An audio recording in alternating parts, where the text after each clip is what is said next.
ආයිබෝවන් කියලා මගේ යාළුවෝ සියලු දෙනාම සාදරයෙන් පිළිගන්නවා. අද අපි බලංගොඩ තියෙන හරි සුන්දර ලස්සන පාරක තමයි අපි අද සංචාරය කරන්නේ. අපිත් එක්ක මේ ගමන ඇවිල්ලා ඔබත් ඒ සුන්දරත්වයෙන් ඉඳගන්න. එහෙනම් අපි ඉස්සරහට යමු. මෙතන පාරවල් දෙකක් තියෙනවා අපි ඔව්. දැන් අපි ඉන්නේ මෙන්න මේ දකුණු අත පැත්ත පාරේ ගියොත් අපිට ගලගමට යන්න පුළුවන්. උඩට ගියොත් කෙලින්ම අපිට බලංගොඩ view point හරහා අපිට භගවන්තලාවට හැටෙන්නවට යන්න පුළුවන්. කිලෝමීටර් 12ක් ගියා මෙතනින් ගලගමට. ඉතින් අපි සිරිපාද යන්නේ අපි මෙන්න මේ කෙලින් පාරේ. අපි බලංගොඩ view point එක බලලා එනවද? නැත්නම් මෙහෙම ගලගම පාරෙන් ගෙදර යනවද? අපි හතර දිනක් ඉඳලා බලමු. එහෙනම් අපි භගවන්තලාව පාර තව කිලෝමීටර් 5ක් විතර යනවා. ඒ යාළුවෝ නිසා අපි යාළුවෝ නිසා යන්නේ අතර. මේ පොඩි එක හොඳින් ඉඳලා අදලා මොකටද තාත් කියලා බලන්න යන්නේ.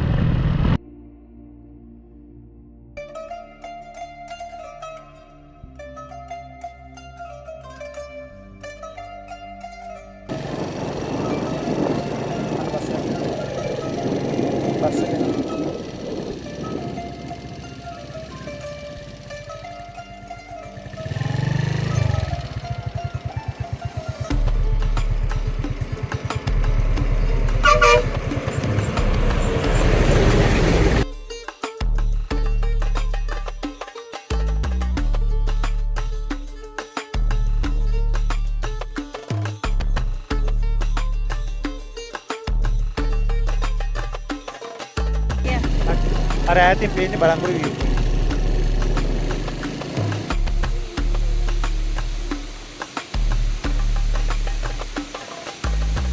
බලංගොඩ view point එකට අපි යනකොට හම් වෙන පුංචි දියැල්ල.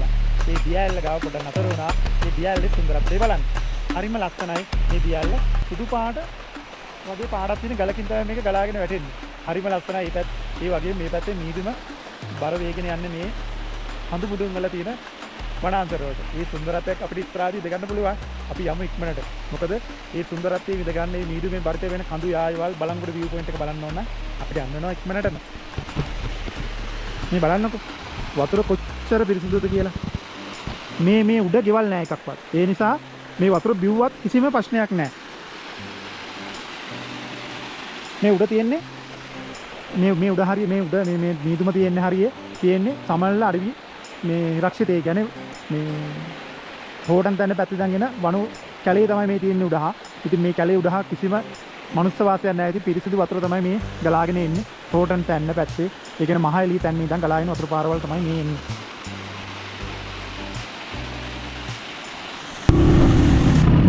අයියෝ බලංගොඩ view point එකට වෙලා තියෙන තාම හදලා තාම හදලා නැහැ. අතම ඈතට යනකොට ඒක අඳුර ගන්නත් බෑ. අම්බෝ අපේ වීඩියෝ එකක් තියෙනවනේ බලංගොඩ view point එක. ඔව් බලන්න view point එක ගැන හරියට. දැන් වෙනසයි එදා වෙනසයි බලන්න. ඔව් දැන් වෙනසයි එදා වෙනසයි අනිවාර්යෙන් බලන්න යාළුවනේ. බලංගොඩ view point එක ඉස්සර තිබුණේ කොහමද? දැන් තියෙන්නේ කොහමද කියන එක. මේ ගොඩනැගිල්ල නම් පොඩි නායෑමක් ගිහිල්ලා තමයි කඩාගෙන ගියේ. මේ ඉස්සර මෙන්න මෙතනනේ මේ ඔය ගොඩනැගිල්ල තිබුණේ. ඒක කඩාගෙන වැටිලා. සබා ධර්මයට මිනිස්සු එකතු කරන පුංචි නිර්මාණයක් වුණත් ඒ සබා ධර්මයේ එකට හරි ලස්සනක් ගෙන දෙනවා. හැබැයි සබා ධර්මයේ සම්පූර්ණයෙන් විනාශ කරලා සිද්ධ කරන ඉදිකිරීම වලට සබා ධර්මයේ ගොඩක් විරුද්ධයි. එහෙම විරුද්ධ වෙලා ඒව විනාශ කරන අවස්ථාත් ඔයගොල්ලෝ දැකලා ඇති. ඉතින් හරිම ලස්සනට මාර්තන්න පේනවා. ඉතින් අද මීදුමයි හරිම සුන්දර දවසක්. ඉතින් අපි ආවේ මේ බලංගොඩ view point එකේ සුන්දරත්වය විඳ ගන්න පුළුවන් සුපිරිම වෙලාවට. නේද? මීදුමයි හැමදේම කැටි වෙච්ච දවසක් අද. ඉතින් බලන්න ඔයගොල්ලෝ පොඩක් බලාගෙන ඉන්න මේ ටික. ඔයගොල්ලෝ බලාගෙන ඉන්නේ මේ සුන්දරත්වය දිහා. ඉන්න පුළුවන් හැබැයි ඉතින් විදින්න නම් එන්න ඕනේ. අනිවාර්යයෙන් විදින්න නම් එන්නම ඕනේ. මේ වෙලාවට අවශ්‍ය දෙයක් තියෙනවා. තේ එකක් උණු උණු. රොටියක් කියලා සුපිරි තේ එකක්. මිසක් එක. බලංගොඩ view point එකෙන් සමු ගන්න හදන්නේ. සමුගෙන අපි බලංගොඩ යන්නේ අපි පින්නවල පාරෙන්ද නැත්නම් ගලගම පැත්තෙන් බෙලිහුල්ලේ පැත්තෙන් යනවද? ඔව් නේද? මේ දැන් ඔයාලට පේනවා ඇති මේ වැස්ස ගොඩක් සැර වේගෙන එන්නේ. ඉතින් අපි ගලගම පාරෙන් අපි යනවා බලංගොඩ. මොකද වැස්ස සැර වෙනවා. අපි උඩහා යන්න හිටියේ උඩහා වැස්ස වැඩි. ඒ නිසා තමයි උඩ යන්නේ වැස්ස වැඩි වෙනවා. ඒ නිසා අපි ගලගම පාරෙන් දැන් යන්න හදන්නේ බලංගොඩ. එහෙනම් මේ වගේ සුන්දර වීඩියෝ ටිකක් ඉස්සරහට ගේන්න බලනවා. දැස්ස අඩු වුණොත් තව වීඩියෝ එක දික් වෙයි නැත්නම් මෙතනින් මේ වීඩියෝ එක අවසන් වෙයි නේද? එහෙනම් අපි ඉස්සරහට යමු නේද? එහෙනම් අපි ඉස්සරහට යමු. බලන්නකෝ සුන්දරත්වය. වැස්සත් එක්ක හරි විදිහට සුන්දරයි.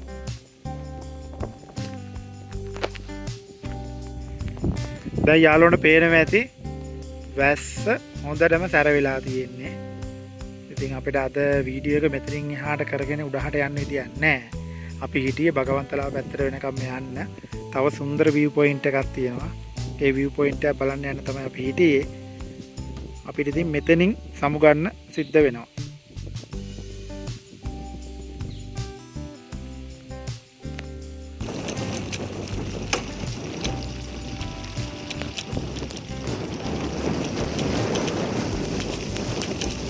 දැන් අපි යන්නේ ගලගම බෙලිහුල්ලේ පාරේ. අපි අර මුලින් හැරෙනවා කියලා කිව්වේ. අපි දකුණු අත පැත්තට හැරෙන්නේ නැතුවට අපි වම් අත පැත්තට ගිහිල්ලා භගවන්තලා පාරනේ ගියේ.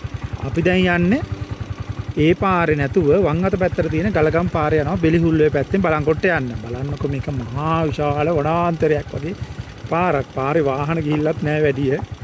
අපි බලමු ඉතින් පාර ගිහිල්ලා කොහොමද මේකේ තියෙන සුන්දරත්වය, මේ පාර කොහොමද කියලා. කැලයක් මැදින් තමයි යන්න තියෙන්නේ. හරි පොඩි පාරක්. වාහනයක් ගිය පාරක්වත් නැහැ ඉතින්. හැබැයි ලස්සනයි.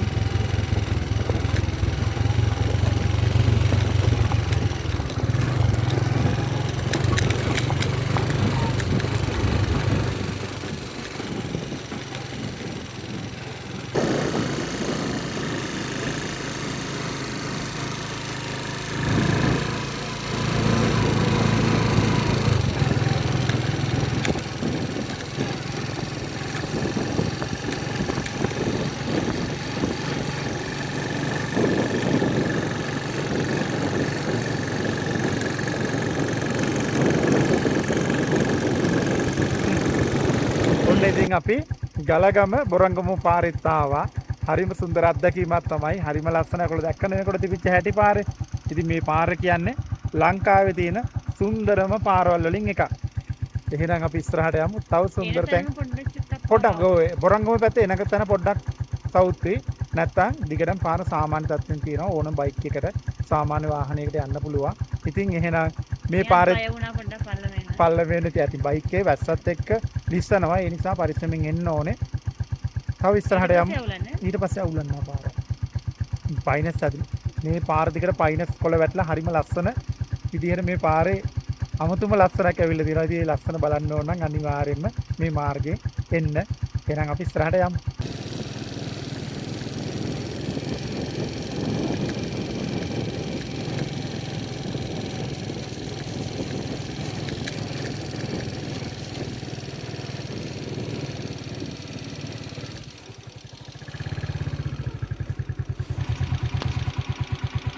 අපි දැන් ඉන්නේ බොරංගමුව ගලගම් මාර්ගයේ. මෙන්න මේ ස්ථානේ කැම්පින් කරන්න එහෙම පුළුවන්. හරිම ලස්සනයි. හරිම සුන්දරයි මේ මාර්ගය. පයිනස් ගස්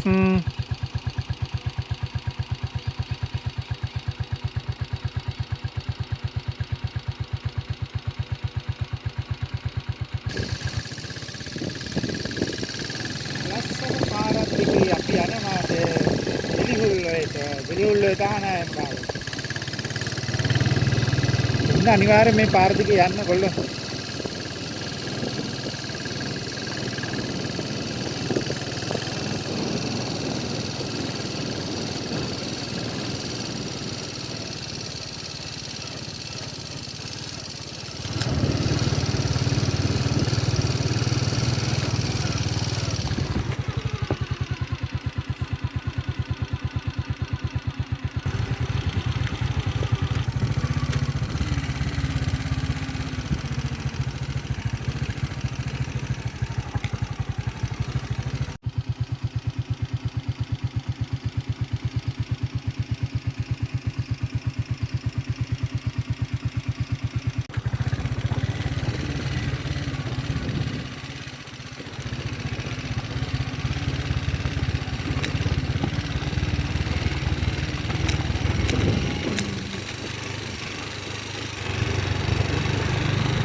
තල්ලෝරි තමයි යන්නේ.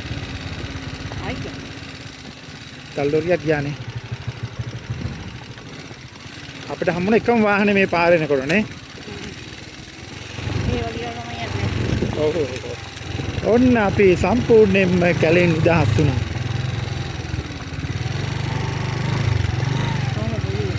මාරෙලියක් තියෙන්නේ. ඒ වෙනස මේ වීඩියෝ එකෙන් මට යාළුවෝ දකින්නේ. ඔව් ඉතින්. අද GoPro එක පොඩ්ඩක් ඔෆ් වුණා. ඒ වුණාට ඉතින් ඔයගොල්ලෝ මේ වෙනස දැක්ක ඇති මේ ආලෝකය මේ ඈතින් පේන්නේ හාවකලට තමයි මේ මිහිඳුන් බාන්නේ. හාවකල කඳුපන්තියට. දැන් මේ හැරෙන්න වැස්ස ටිකක් අඩුයි නේද?